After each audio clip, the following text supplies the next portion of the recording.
बिस्मिल्लाहिर्रहमानिर्रहीम। अस्सलाम वालेकुम। मैं हूं मुदस्सर शाही एडवोकेट और आप देख रहे हैं हमारा यूट्यूब चैनल लीगल इश्यूज़। आज हम बात करने जा रहे हैं प्राइवेट कंप्लेंट के ऊपर। ये प्राइवेट कंप्लेंट क्या होती है?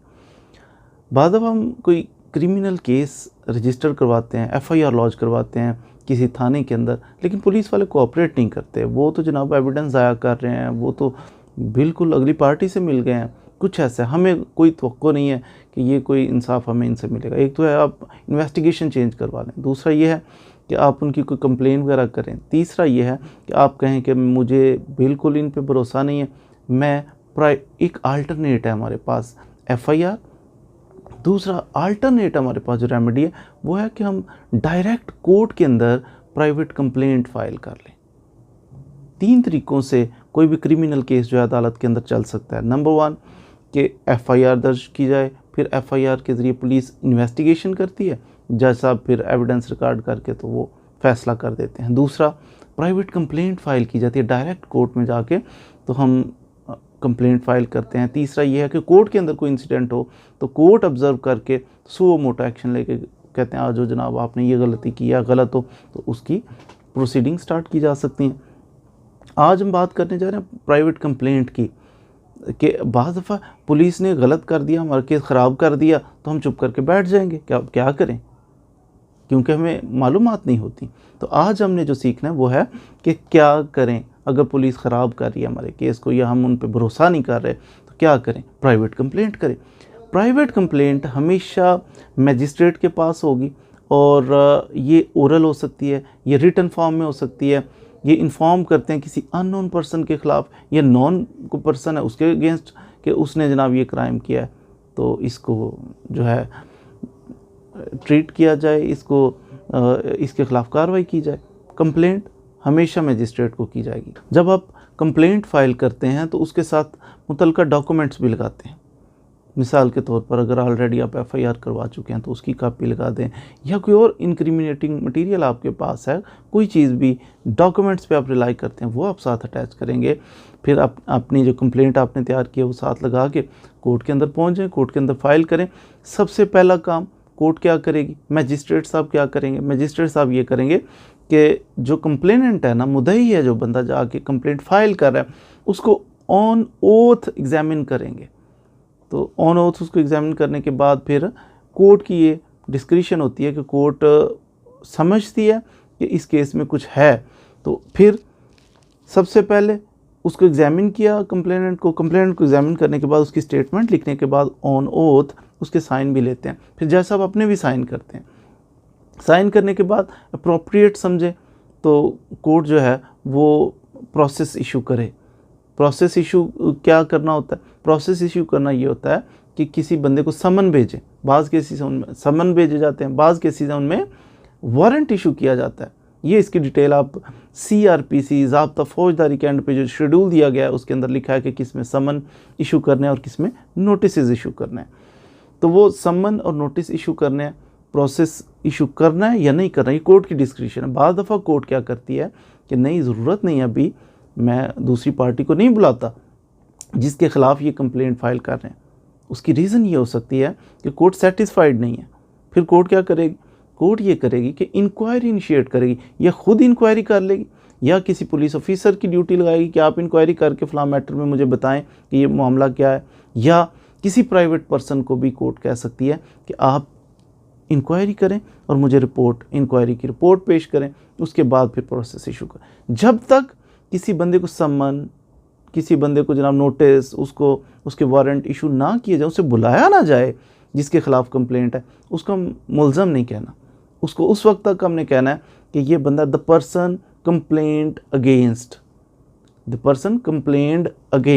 कि इसके ख़िलाफ़, यानी इसके उर्दू ज़बान में कहें तो आप कह सकते हैं इल्ज़ाम अलह।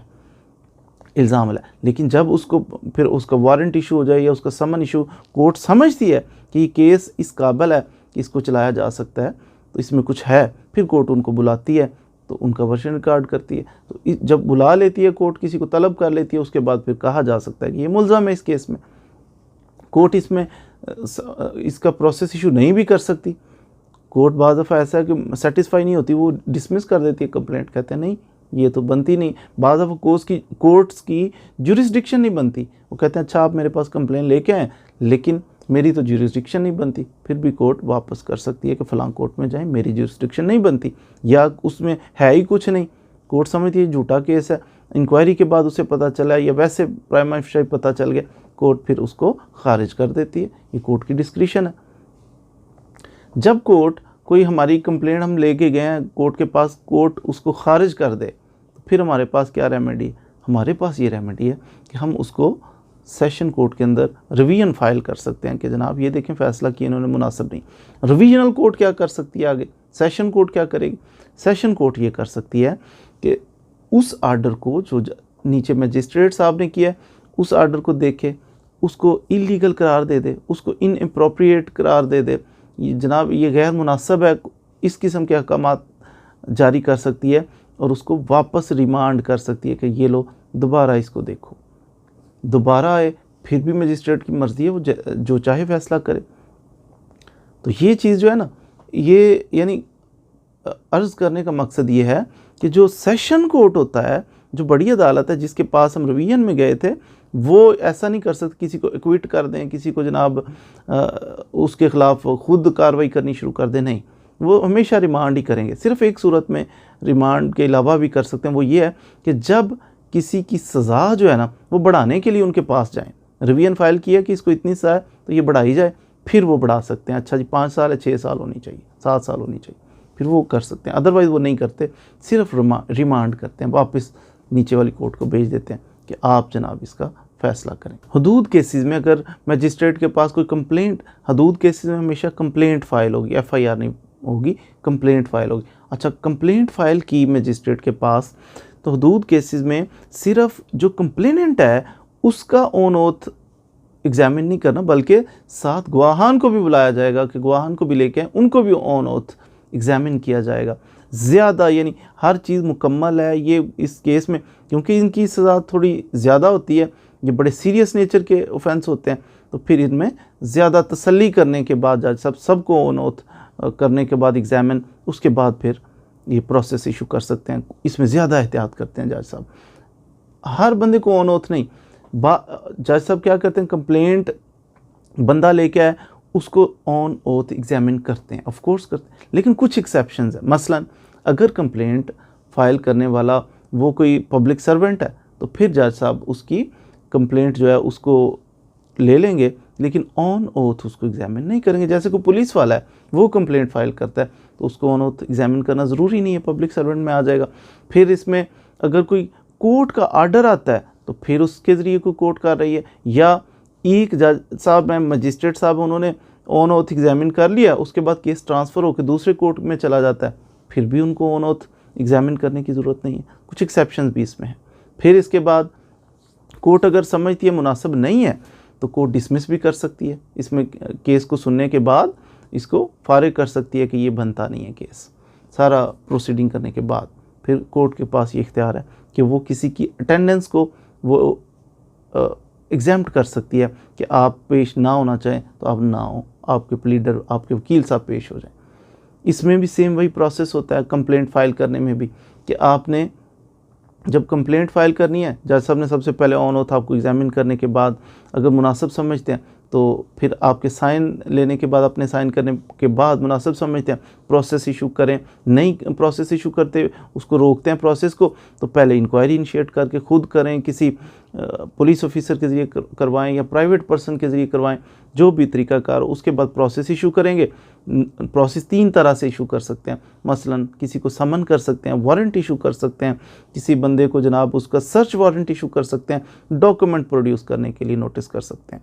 जो भी प्रोसेस हो, अगर तो उसको समन चला गया, अगर उसको जनाब बेलेबल वारंट इशू किए, इस सूरत में बंदा आएगा, उसको श्योरिटी बॉन्ड जमा करवाने के लिए जज साहब कहेंगे, श्योरिटी बॉन्ड जमा करवाएगा कि कहीं भाग ही ना जाए।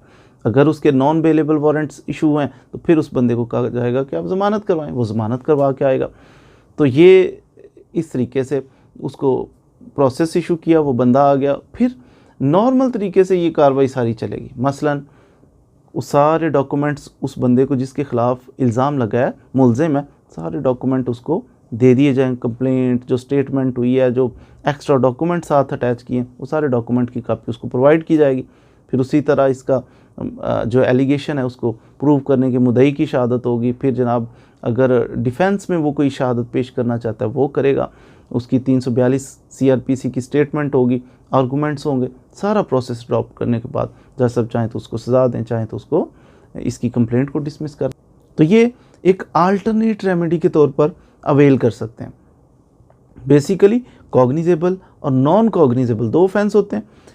एक में कॉग्निजेबल ऑफेंस होते हैं काबिल दस्तअंदाजी पुलिस, जिसमें पुलिस हाथ डाल सकती है। कॉग्निजेबल ऑफेंसेस काबिल दस्तअंदाजी पुलिस। जो कॉग्निजेबल ऑफेंसेस हैं उनमें तो आराम से जाके आप FIR दर्ज करवाएं। जो नॉन कॉग्निजेबल ऑफेंसेस हैं इनके अंदर आप पुलिस को इतला दें तो पुलिस आगे फॉरवर्ड कर दे, या पुलिस आपको कहती है हम दर्ज कर लेते हैं रोज़नामचे के अंदर, लेकिन आप जाके तो मजिस्ट्रेट साहब के पास ये कंप्लेंट बनती है, ये कॉग्निजेबल ऑफेंस नहीं है, ये नॉन कॉग्निजेबल है, हम ना काबिल दस्तअंदाजी पुलिस है, आप जाके मजिस्ट्रेट साहब के पास प्राइवेट कंप्लेंट फाइल कर लें। तो कॉग्निजेबल ऑफेंसेस में हमेशा क्या होगा, ये FIR दर्ज होगी। नॉन कॉग्निजेबल केसेस में क्या होगा, कंप्लेंट फाइल होगी। लेकिन ये डिस्क्रिशन है आपकी कि आप चाहें तो कॉग्निजेबल है, नॉन कॉग्निजेबल है, दोनों केसेस में प्राइवेट कंप्लेंट की रेमेडी आपके पास मौजूद है, मजिस्ट्रेट के पास जा सकते हैं।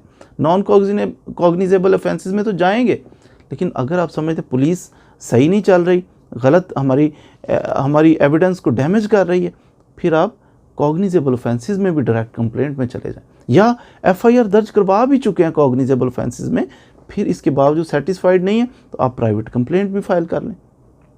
तो फिर आपकी प्राइवेट कंप्लेंट को भी एंटरटेन किया जाएगा, चलान केस भी चलता रहेगा। एक सूरत में कि ये दोनों अगर चलान केस भी चल रहा है, प्राइवेट कंप्लेंट भी आपने फाइल कर दी, एक सूरत में अगर सेट ऑफ विटनेसेस अलग अलग है तो फिर आपके पास ये इख्तियार है कि पहले आपका कंप्लेंट केस जो है वो उसका फ़ैसला किया जाएगा, उसके बाद चलान केस का, अदरवाइज़ साइड बाय साइड भी ये चल सकते हैं।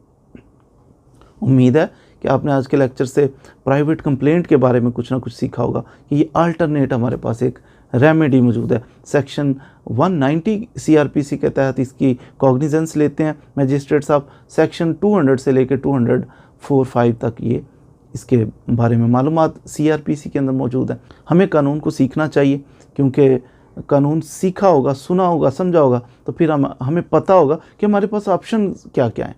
हम किसी केस में अगर कोई परेशानी बने अब क्या कर सकते हैं, इससे आगे क्या कर सकते हैं, थोड़ा बहुत ये कानून हमारे लिए, हमने इस पे अमल करना है। खुदा न खास्ता कभी ज़रूरत ही पड़ जाए किसी क्रिमिनल केस में तो कुछ ना हो तो होनी चाहिए ना कानून से। मज़ीद वीडियोज़ के लिए हमारे साथ रहिए। Thank you very much.